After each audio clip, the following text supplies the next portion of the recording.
ঈদের তো আর মাত্র কয়েকদিন বাকি আছে, তাই জন্য আগে আমি লাচ্ছা সেমাইটা বানিয়ে রাখলাম যেন আর ঈদের সময় আর কোনো ঝামেলা না হয়। তো হ্যালো, আসসালামু আলাইকুম, কেমন আছেন সবাই?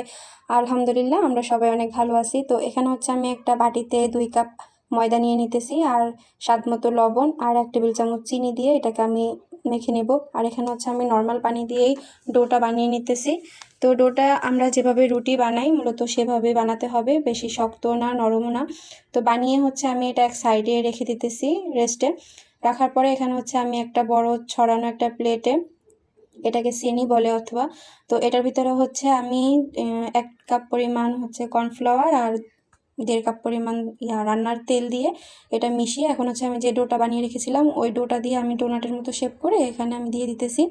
তো এটা এরকম 10 মিনিটের মতো, মানে প্রথম পর্যায়ে আমরা যখন এটা ভিজাবো তখন 10 মিনিট এরকম রেখে দিতে হবে যেন এটা নরম হয়। তো এটা নরম হওয়ার পরে এখানে হচ্ছে আমি যে আস্তে আস্তে করে মানে দেখে বুঝে নেবেন এরকম করে নিতেছি। এটা আমি যখন 4টা বানাতেছি তো এক সাইড থেকে আমি একটা একটা করে নিব যেন সিরিয়ালটা ঠিক মতো থাকে, একটা ঘুরায় বানাইতে বানাইতে বাকিগুলা ঠিক নরম হয়ে যায়।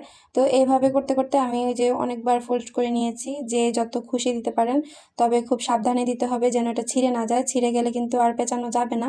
তো আস্তে আস্তে এরকম করে পেঁচায় নেবেন।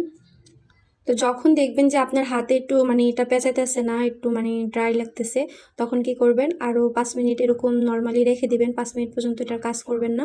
5 মিনিট পরে আবার নেবেন, দেখবেন এটা নিজে নিজে অটোমেটিক একবারে লম্বা হয়ে যেতেছে। আর এটা ভিজানো মানে যত ভিজায় রাখবেন জিনিসটা আপনার বেশি হাত দিয়ে ঘোরানোও লাগবে না, এটা নিজে নিজেই ঘুরতেই থাকবে, একদম সফট হয়ে যায় ভিজিয়ে রাখলে। তো দেখেন কত সুন্দর করে একবারে চিকন চিকন হয়ে গেছে। এখন হচ্ছে আমি একটা কড়াইতে তেল গরম দিয়ে দিলাম, আর এখানে হচ্ছে আমি একটা পিরিজের ভিতরে একটা পিস নিয়ে এরকম হাত দিয়ে চেপে চেপে একটু ছড়িয়ে নিতেছি যেন ওটা দিতে তেলের ভিতরে সুবিধা হয়। তো এভাবে তেলের ভিতরে দিয়ে নিলাম। এখন হচ্ছে আমি একটা কাঁটা চামচ আর একটা শলা দিয়ে এরকম ফাঁকা ফাঁকা করে দিতেছি যেন তেলটা সবগুলোর ভিতরে ভালো মতো ঢুকতে পারে আর জিনিসটা সুন্দরভাবে ভাজা ভাজা হয়। তো এই জন্য আমি এরকম ফাঁকা ফাঁকা করে দিতেছি। তো এরকম করে দিয়ে আর সাইড থেকে যেগুলো থাকবে ওগুলো আমরা চামচের সাহায্যে উঠিয়ে উঠিয়ে দিব মাঝখানে। তো প্রথমে হচ্ছে আমি তেলের সাথে ঘিটা দিতে মনে ছিল না, এখন হচ্ছে আমি ঘিটা দিয়ে দিতেছি।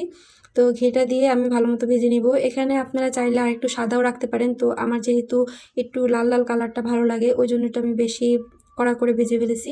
তো এখন হচ্ছে আমি সেম আরও এরকম সবগুলা ভেজে নেব। ভেজে নেওয়া হয়ে গেলে এখন হচ্ছে আমি এগুলো দেখেন কত সুন্দর একটা প্লেটে নিয়ে নিলাম। এখন দেখলেই শান্তি লাগে যে নিজের হাতে এত সুন্দর করে সেমাই বানিয়ে ঈদে সবাইকে নিয়ে খাবো, মানে এটা ভাবতে অনেক ভালো লাগে। তো আল্লাহ হাফেজ।